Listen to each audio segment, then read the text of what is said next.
Ibu, selamat siang. Siang. Oh, Sadia ya? Sadia. Oke, silakan duduk. Bisa? Oh, sekali tidak bertemu dengan Sadia ya. Gimana kabar Sadia hari ini? Sedikit sedih dan sedikit senang. Jadinya ya bisa saja. Tapi sehat-sehat. Sehat. Oke. Kalau boleh tahu, Sadia ada urusan apa yang bisa kemarin ya? Saya ingin bertemu salah satu saya sih Bu. Saya tuh banyak kan melepaskan teman saya. Jadi saya perlu solusi dan perlu bagaimana sih caranya gitu sudah ada kalau ada teman saya. Nanti saya ada permasalahan untuk menolak, susah menolak ajakan teman seperti itu ya Sadia ya. Oke. Kalau boleh tahu, sebelumnya Sadia sudah pernah mengikuti konseling hari ini? Wah ini sih. Kalau boleh tahu, Sadia sudah pernah melakukan konseling sebelumnya? Belum sih Bu, tapi dengar dari teman-teman sebelumnya katanya aman dan seru sih, tapi kalau saya sendiri belum pernah. Belum pernah. Nanti ini pertama kalinya ya? Pertama kalinya. Nanti Sadia belum tahu bagaimana alurnya, belum tahu apa yang ada kegiatan konseling seperti itu. Belum, jadi kayak masih rancu banget nih mengenai konselingnya Bu. Baik, kalau gitu Ibu sampaikan dulu ya apa yang biasanya ada di konseling. Jadi dalam kegiatan konseling itu ada yang namanya konselor, ada yang namanya konseling. Jadi konselor itu adalah Ibu sendiri sebagai fasilitator dalam membimbing kegiatan konseling ini seperti itu. Lalu selanjutnya ada konseling yaitu Sadia sendiri, yang dimana konseling itu menyampaikan masalah apa yang terjadi dalam hidupnya. Seperti itu. Apakah Sadia sudah paham? Untuk selanjutnya juga dalam kegiatan konseling itu ada beberapa asas yang harus diikuti ya Sadia ya.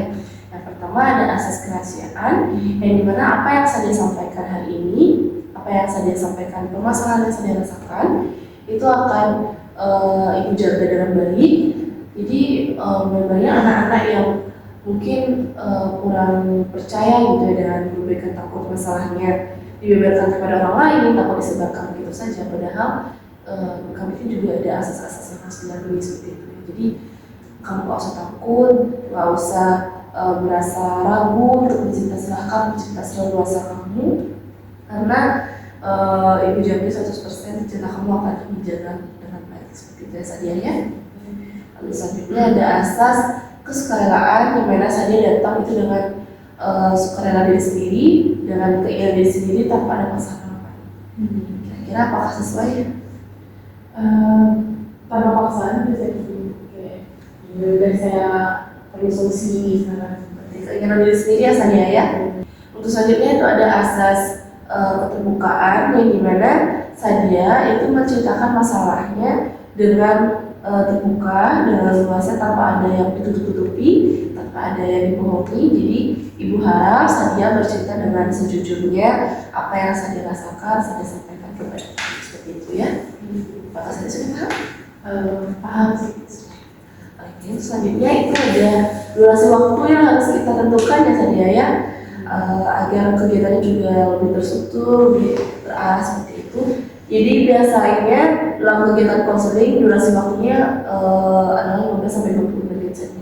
Kira-kira dari Sadia bisanya berapa menit ya? 15 menit. 15 menit ya. Selain ada kegiatan apa ya? Ada kelas juga Bu, ada kelas bahasa Inggris dalam berbagai bahasa Inggris. Yang diajari oleh Ibu Putri itu ya? Iya. Baik, kalau begitu kita sahkan 15 menit ya Sadia ya. Oke, apakah Sadia sudah siap? Siap. Sudah siap ya.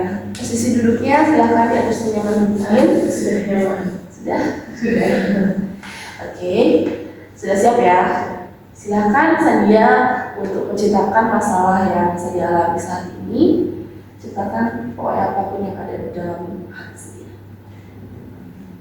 Jadi Bu, saya sebenarnya nggak enak kalau nggak enak malah ada teman, karena kita teman dari lama, terus juga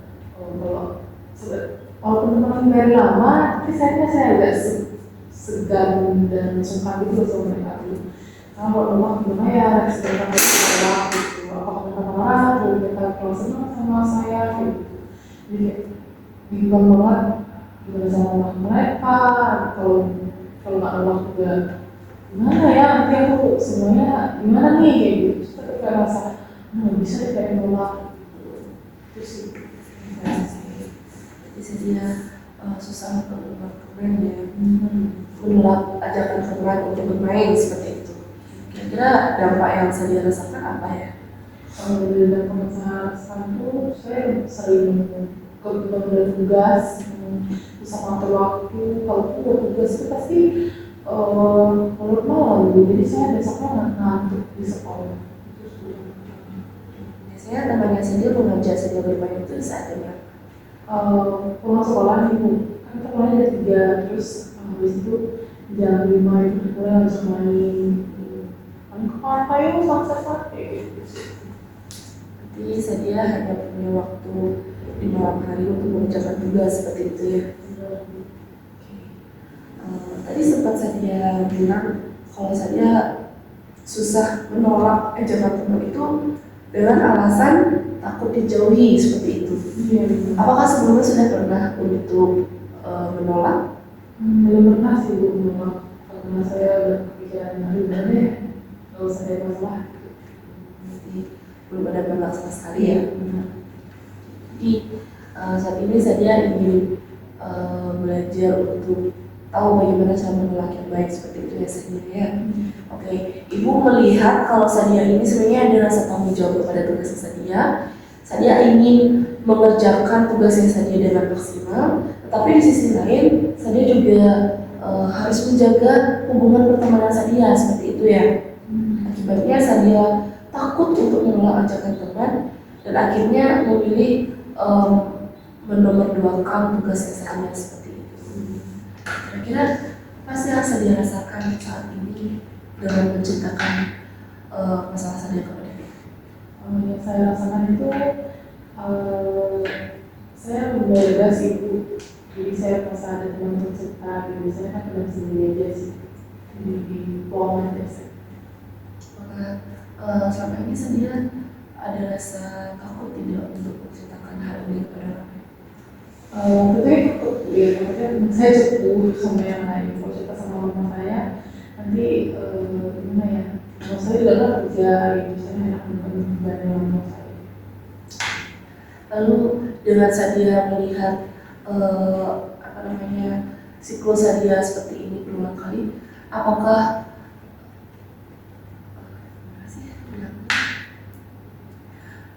kalau boleh tahu temannya Sadia ini mengajak Sadia bermain itu cukup sering atau hanya sesekali saja? Cukup sering sih Bu, sering hampir sering lah. Jadi setelah kalau temannya Sadia mengajak bermain, Sadia susah untuk menolak seperti itu. Terus untuk selanjutnya, karena Sadia susah untuk menolak, berarti imbasnya adalah ketugasan Sadia, jadinya tertunda dan akhirnya memilih untuk mengerjakan malam hari, sehingga hasilnya kurang maksimal seperti itu ya Sadia. Apakah Sadia menyadari tindakan itu terus berulang seperti itu Sadia? Iya Bu, saya menyadari itu memang dari situ saya ceritakan sih Bu. Saya juga menyadari saya kok beginian. Kira-kira mungkin buat Sadia menyelesaikan tugas atau berlebih bacakan? Ini perlunya penting sih menurut saya ya, karena dari satu sisi saya juga perlu refleksi, satu sisi juga saya perlu menuntaskan tugas saya sebagai siswa. Bagi Sadia tentunya penting ya, karena kita harus mengutamakan tanggung jawab kita sebagai siswa, tapi di sisi lain kamu juga punya tanggung jawab sebagai teman yang harus menjaga hubungan pertemanan seperti itu ya. Kira-kira dari Sadia, apa sih yang ingin Sadia capai dalam kegiatan konseling ini? Saya ingin bisa sih menyampaikan ke saya kalau saya tuh belum bisa main, saya ngerjain tugas. Ini sih masalah. Sadia lebih berani untuk menolak ajakan teman seperti itu ya. Oke, jadi untuk selanjutnya dalam kegiatan kosong ini ibu ingin menggunakan teknik kursi kosong yang dimana Sadia dimana ibu ingin Sadia itu berbicara kepada diri sendiri dari sisi ingin menolak ajakan teman, dan di sisi takut untuk menolak ajakan teman, seperti itu ya. Jadi sisi negatif dan sisi positifnya. Sekarang di sini ada bangku kosong yang kosong. Saya tetap di sana. Hanya kita akan bertukar peran. Jadi yang pertama di sana adalah sisi positifnya Sadia, di sini adalah sisi takut untuk menolak ajakan teman, seperti itu ya. Nanti kalau Sadia sudah ucapkan apa yang Sadia ucapkan kepada si peran ini, yang mana peran ini adalah susah menolak ya, apa yang Sadia sampaikan silakan disampaikan. Nanti kalau sudah kita switch lagi peran, seperti itu. Boleh? Silakan coba. Aku sebenarnya pengen aku pengen menolak ajakan teman sih. Tapi kadang kenapa ya nggak bisa? Kayaknya nggak sih bersama kita tuh bisa menolak ajakan teman kita. Oke, bagus ya Sadia ya. Sekarang untuk lagi Sadia memiliki peran yang susah untuk menolak, dan di sini adalah Sadia yang ingin bertanggung jawab pada tugasnya. Gimana ya kalau kita nolak sih kan dimasukin gitu, bisa deh dituang itu. Gimana ya kalau misalnya bilang nolak tuh gimana caranya itu? Sekarang ditukar lagi, di sini menjadi yang bertanggung jawab kepada tugas, dan di sini yang susah menolak. Gini nih, kalau kita harus nolak, kalau kita mau itu, kita harus bilang kalau kita tuh ada tugas.